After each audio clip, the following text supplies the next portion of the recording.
দেশের প্রধান সমুদ্র বন্দর চট্টগ্রাম বন্দরের বাড়তি সক্ষমতা তৈরি করতে এবার লালদিয়ার চরে নির্মিত হচ্ছে দেশের সবচেয়ে আধুনিক কন্টেইনার টার্মিনাল। এই টার্মিনাল নির্মাণ ও পরিচালনায় বড় আকারের বিনিয়োগ নিয়ে এগিয়ে আসছে ইউরোপের ডেনমার্ক ভিত্তিক বিশ্বখ্যাত শিপিং ও বন্দর অপারেটর প্রতিষ্ঠান মার্কস লাইন। তবে সব ধরনের জটিলতা কাটিয়ে চলতি বছরেই সরকারের শীর্ষ পর্যায় থেকে চুক্তি সই হবে ৮০০ মিলিয়ন মার্কিন ডলার ব্যয়ে লালদিয়ার চরে অত্যাধুনিক টার্মিনাল নির্মাণে। সাইফুল ইসলাম শিল্পীর তথ্য ছবিতে প্রতিবেদন। নায়াসিনামাইড ও স্যালিসাইলিক সমৃদ্ধ লিলি ফেস ওয়াশ যা ফেসের ডেড স্কিন সেল দূর করে দেয় দ্বিগুণ ফাস্টার ব্রাইটেনিং। বাংলাদেশের সমুদ্রপথে পণ্য পরিবহনের ক্ষেত্রে মার্কস লাইনের অংশ প্রায় 40%। বিশ্ব সমুদ্র পরিবহন বাণিজ্যে জাহাজ পরিচালনার পাশাপাশি কন্টেইনার ভাড়ার ক্ষেত্রে শীর্ষস্থান দখল করে আছে ডেনমার্ক ভিত্তিক এই প্রতিষ্ঠানটি। এবার সেই মার্কস লাইন আসছে চট্টগ্রাম বন্দরে বিনিয়োগের আগ্রহ নিয়ে। চট্টগ্রাম বন্দরের কর্মকর্তারা জানিয়েছেন, ইতিমধ্যে সরকারের সঙ্গে প্রাথমিক আলোচনা সম্পন্ন হয়েছে। আন্তর্জাতিক আর্থিক সংস্থা আইএফসি এই প্রকল্পের কারিগরি ও আর্থিক কাঠামো নিয়ে পরামর্শ দিচ্ছে।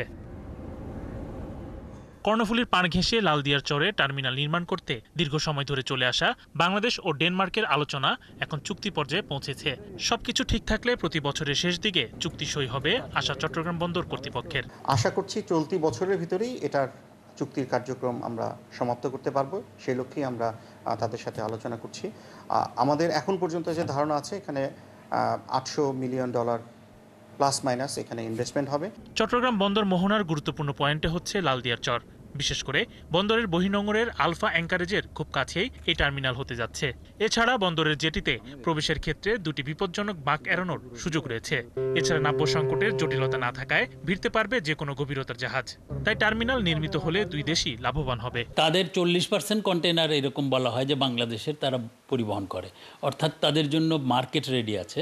এবং আমরা ওই যে জায়গায় করছি তার ড্রাফট বেশি, এবং দুটি বাঁক যেটা আছে ওই বাঁক দুটো পরিহার করা যাবে চট্টগ্রাম বন্দরের জন্য। এটা একটা ইফেক্টিভ বন্দর হবে চট্টগ্রাম বন্দরের। মার্কস লাইনের অঙ্গ প্রতিষ্ঠান এপি মোলার পৃথিবীর 60টির বেশি বন্দরে টার্মিনাল পরিচালনা করে আসছে। এক্ষেত্রে প্রতিষ্ঠানটির জন্য প্রথম পর্যায়ে লালদিয়ার চরের দুটি অংশে 32 এবং 7.15 একর জায়গা বরাদ্দ করেছে চট্টগ্রাম বন্দর কর্তৃপক্ষ। অবশ্য অত্যাধুনিক ক্রেনের পাশাপাশি যন্ত্রপাতি স্থাপনের জন্য মার্কস লাইন এপিএম টার্মিনালের চাহিদা রয়েছে অন্তত 50 একর জায়গা। একই সাথে বন্দর ও এলাকার 15,000 কন্টেইনার ধারণ ক্ষমতার 22 একর জায়গার উপর নতুন একটি ইয়ার্ড নির্মাণের কাজ শুরু হয়েছে। উন্নত যন্ত্রপাতি, উন্নত প্রযুক্তি এখানে নিয়ে আসবে, যাতে আমাদের যে বিদ্যমান যে হ্যান্ডলিং ব্যবস্থা সেটা অনেকটাই উন্নত হবে এবং ওয়ার্ল্ড ক্লাস হবে বলে আমরা আশা করছি। চট্টগ্রাম বন্দর কর্তৃপক্ষের উদ্যোগে লালদিয়ার চরকে আধুনিক কন্টেইনার টার্মিনালে রূপান্তরের কাজ দ্রুত এগোচ্ছে। এই টার্মিনাল চালু হলে বন্দরের বার্ষিক কন্টেইনার হ্যান্ডলিং সক্ষমতা কয়েক মিলিয়ন TEUs বাড়বে। শরীফ আজাদ প্রীতম, ৭১।